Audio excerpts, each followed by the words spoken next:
Hello guys, always top के YouTube channel and application पर आपका हार्दिक स्वागत। Today we are going to read about functions of RBI. So हमने अभी तक फंक्शंस शुरू किए थे, दो फंक्शंस हमने पढ़े थे आरबीआई के, and today we are going to read about next functions. Okay, तो क्या है आरबीआई के functions? Functions of RBI.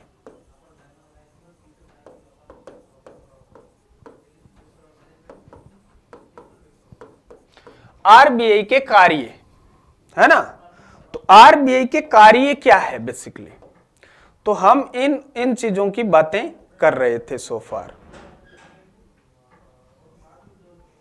Okay,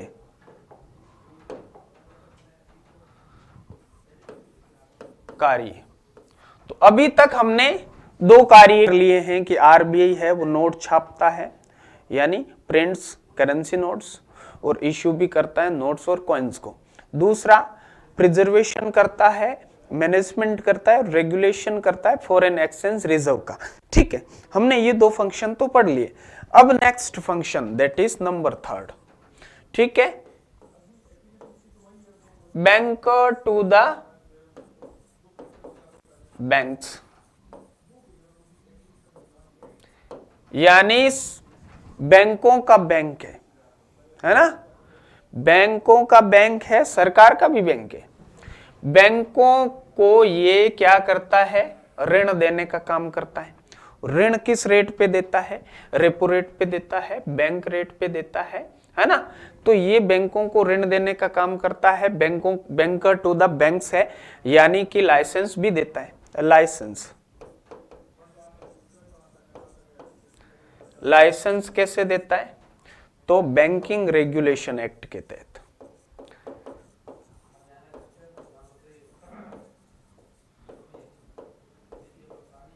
act है ना, बैंकिंग रेगुलेशन एक्ट 1949। ये 1949 का बैंकिंग रेगुलेशन एक्ट है, इसके तहत ये बैंकों को लाइसेंस प्रोवाइड करता है। अब देखिए, सभी बैंकों का रेगुलेशन कौन करता है? तो बैंकों का रेगुलेशन आरबीआई करता है। वैसे ही मैं कई चीजें आपके लिए लिख रहा हूं, चलो नेक्स्ट पेज के लिए देखिए। जैसे आरबीआई किसका रेगुलेशन करता है? आरबीआई बैंकों का, बैंक्स। कौन सी बैंक्स का? गवर्नमेंट, यानी public and private both, private. और किसका रेगुलेशन करता है? कोऑपरेटिव बैंक्स का,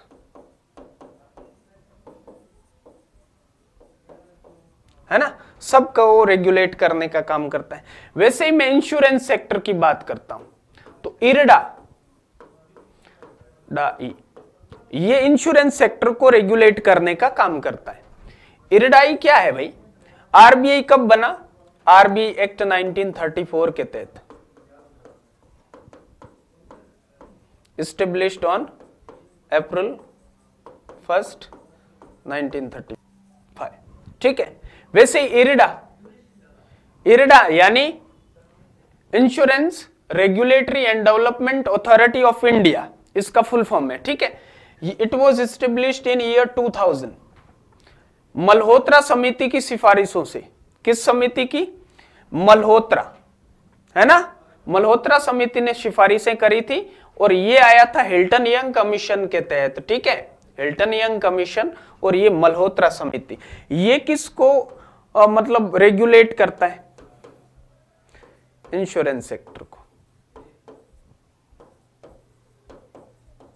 ठीक है, वैसे ही बीमा, जो आपका कैपिटल मार्केट यानी कि स्टॉक मार्केट वगैरह, इनको कौन?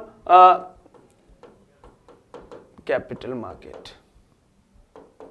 इसको रेगुलेट कौन करता है? हालांकि कैपिटल मार्केट दो प्रकार का होता है, प्राइमरी मार्केट एंड सेकेंडरी, वो अलग है। कैपिटल मार्केट यानी पूंजी बाजार को रेगुलेट कौन करता है? SEBI, securities exchange board of India, SEBI, which was established in 1988। कब बना? 19 88। लेकिन 1992 से इसको सांवैधिक निकाय बना दिया गया, मतलब स्टैट्यूटरी बॉडी है सरकार की। सरकार ने इसको स्टैट्यूटरी बना दिया, यानी सांवैधिक बना दिया। सांवैधिक कोई चीज कैसे बनती है? जब बिल है, बिल होता है विधेयक, वो पास हो जाता है दोनों सदनों में और राष्ट्रपति के हस्ताक्षर होने के बाद वो सांवैधिक चीज बन जाती है, सांवैधिक निकाय, यानी इसको सांवैधिक मान्यता दे दी गई, मतलब इट्स बीन लीगल, ये अब कानूनी बन जाता है। ओके, तो ये सांवैधिक। और एक होता है संवैधानिक, जो कि आपकी संविधान की बॉडी में कोई चीज लिखित है, दैट इज संवैधानिक, और सांवैधिक आपको बता दिया। तो ये 3 निकाय होते हैं। ये निकाय क्या करते हैं? ये इनको रेगुलेट करने का काम करते हैं, इनको मैनेज करने का काम करते हैं। आरबीआई बैंकों का बैंक, जैसे हमारा जो फंक्शन था वही तो पढ़ रहे हैं। आरबीआई को बैंकों का बैंक क्यों कहा गया है? Banker to the banks. Why? It is because of this, क्योंकि ये सबको रेगुलेट करता है, इनको लाइसेंस देता है, जब जरूरत पड़ती है तो इनके लाइसेंस रद्द करने का काम भी यही करेगा। ठीक है, आगे चलिए। तो अब आपको समझ में आया होगा कि ये बैंकर टू द बैंक्स क्यों है। चौथा function, last resort to the government, सरकार का अंतिम उपाय, सरकार का अंतिम उपाय।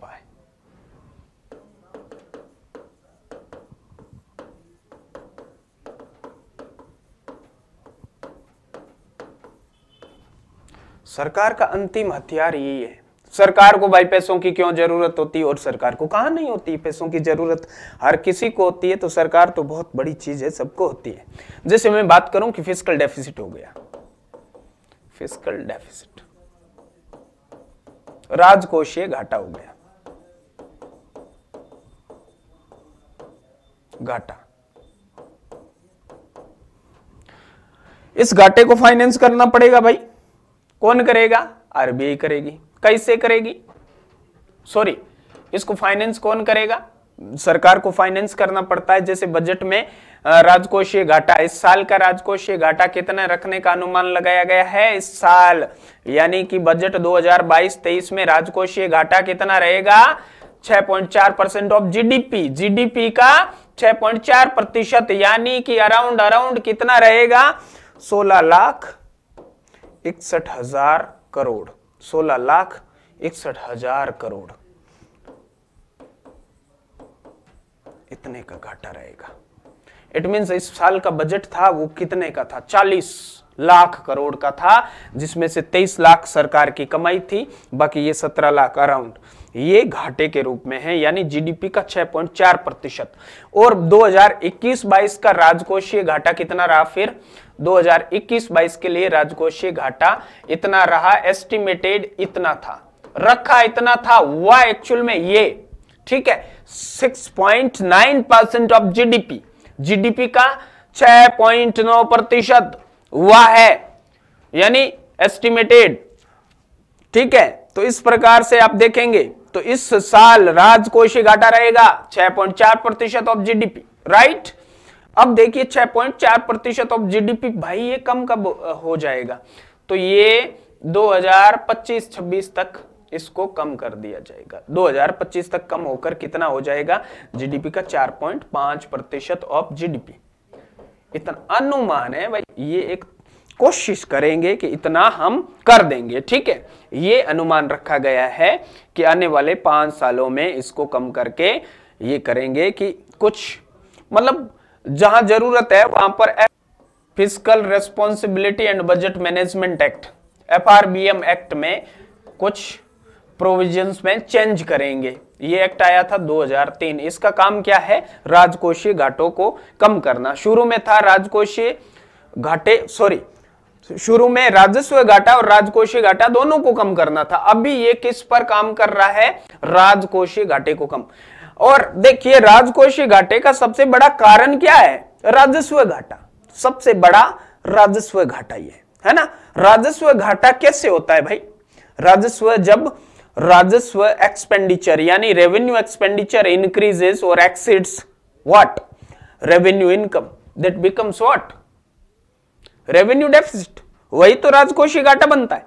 और राजकोषीय घाटा इसलिए बढ़ जाता है क्योंकि राजकोषीय एक्सपेंडिचर में क्या क्या आएंगे? सब्सिडीज, एडमिनिस्ट्रेशन पर जो खर्चा लग रहा है, police administration, subsidies, defence, social services and interest payment, इन पर जो खर्चा लग रहा है that comes under revenue expenditure. That expenditure comes under revenue expenditure. जब revenue expenditure exceeds your revenue income that becomes revenue deficit.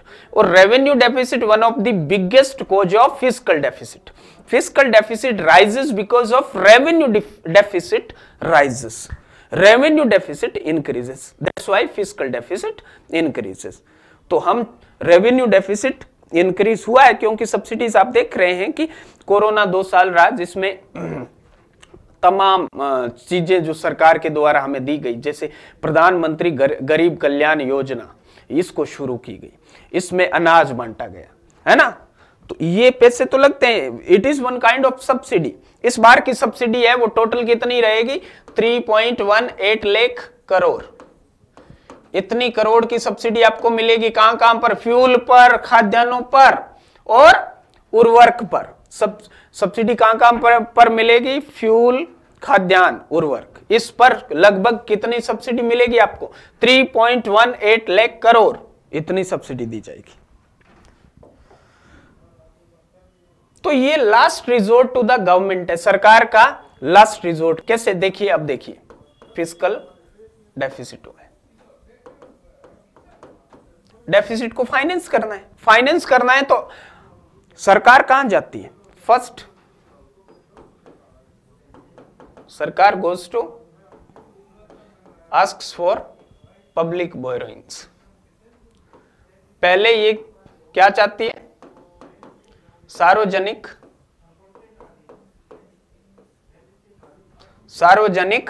उधारी।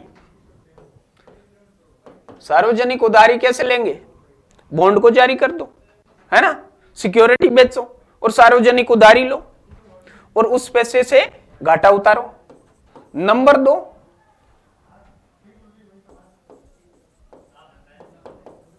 फॉरेन लोन्स, विदेशों से ऋण लेगी। नंबर 3, गवर्नमेंट आस्क्स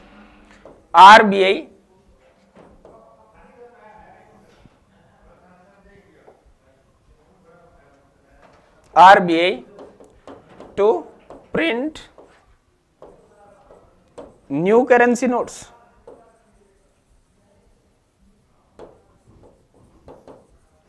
ये RBI को कहती है कि नए करेंसी नोट्स छापिए। हमें क्या करना है? फिस्कल डेफिसिट को उतारना है, ठीक है, फिस्कल डेफिसिट को डिस्चार्ज करना है। तो इसलिए ये सरकार का अंतिम उपाय है आरबीआई सरकार का अंतिम उपाय। देखिए यहां से कैसे हैं, क्योंकि सरकार को जब भी पैसे की फाइनल जो जरूरत होती है वो यहां से पूरी होती है आरबीआई से, इसलिए आरबीआई को last resort to the government कहा गया है। Okay,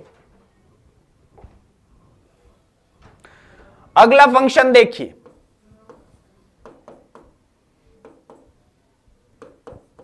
tries to enhance developmental capacity of economy। और ये मतलब अर्थव्यवस्था में विकास को बढ़ावा देने के लिए काम करता है, अर्थव्यवस्था में विकास को बढ़ावा देना। And it moderates inflation rate, inflation rate को मॉडरेट करने का काम करता है। इन्फ्लेशन किसे कहते हैं? When there is increase in general level of price of all goods and services. General level of prices कह दिया तो ऑल गुड्स एंड सर्विसेज की भी कोई जरूरत नहीं, सब आ गया जनरल लेवल में, सभी के प्राइस बढ़ गए, दैट इज कॉल्ड इन्फ्लेशन।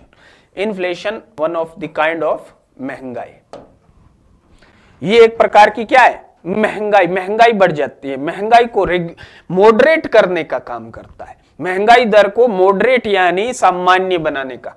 यानी अभी महंगाई दर को कितना टारगेट किया गया है? तो हमारा जो टारगेट है वो रखा गया है इतने %, यानी कि 2% से 6% का वार्षिक इन्फ्लेशन। यानी ये 2016 में इन्फ्लेशन टारगेट पॉलिसी आई, इससे लेकर 2021-22 तक ये रखा गया, और इसके बाद 2021-22 से बढ़ाकर इसको कर दिया है 2025-26। अभी इसको बढ़ा दिया, सेम ही रेंज है, यानी इन्फ्लेशन कितना रखने का टारगेट रखा है? 2 से 6 के बीच, 2% से लेकर 6% inflation annual rate of inflation, यानी मॉडरेट करने का ये काम करती है। ओके, तो इन्फ्लेशन को मॉडरेट करने का भी आरबीआई काम करती है। समझ में आया है ना? तो इन्फ्लेशन को मॉडरेट। अगला फंक्शन देखेंगे। अगला फंक्शन आप देखिए कि किसी भी प्रकार का पेमेंट सिस्टम में कोई गड़बड़ी हो जाती है बैंक में, तो ये बैंकों से पेमेंट सेटलमेंट सिस्टम के लिए 2007 में एक एक्ट आया था, PSS, payment settlement system act 2007। इसके जरिए किसी भी प्रकार की ट्रांजैक्शन में होने वाली धांधली के लिए इस एक्ट का यूज करके ये समाधान करवाने का कार्य करती है। Most important function of RBI, that is what? Most important credit control.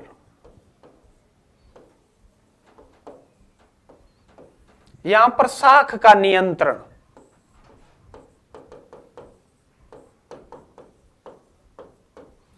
बहुत इंपॉर्टेंट फंक्शन है आरबीआई का, क्रेडिट कंट्रोल, है ना?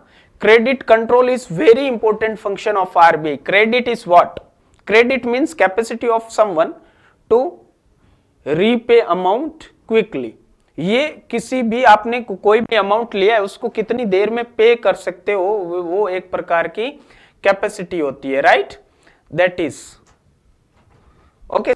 वैसे हमारा जो साख का नियंत्रण, यहाँ पे आप मान सकते हैं कि पैसे का नियंत्रण कैसे करती है आरबीआई, यानी पैसा मार्केट में किस प्रकार से डालती है और किस प्रकार से पैसे को कम करने का कार्य करती है। ओके, तो साख का नियंत्रण हम 2 तरीकों से पढ़ते हैं, एक तो क्वालिटेटिव अप्रोचेस से, एक क्वांटिटेटिव अप्रोचेस से। ये नेक्स्ट क्लास में हम देखेंगे क्रेडिट कंट्रोल आरबीआई किस प्रकार से करता है, वेरी इंपॉर्टेंट थिंग और very important function of RBI, right? तो देखेंगे क्रेडिट कंट्रोल। आप देखिए credit control in next class. इस क्लास को जितना हो सके उतना शेयर कीजिए अपने दोस्तों के साथ, अपने नियर्स एंड डियर्स के साथ, और अपने सभी मित्रों के साथ भी शेयर करें। धन्यवाद।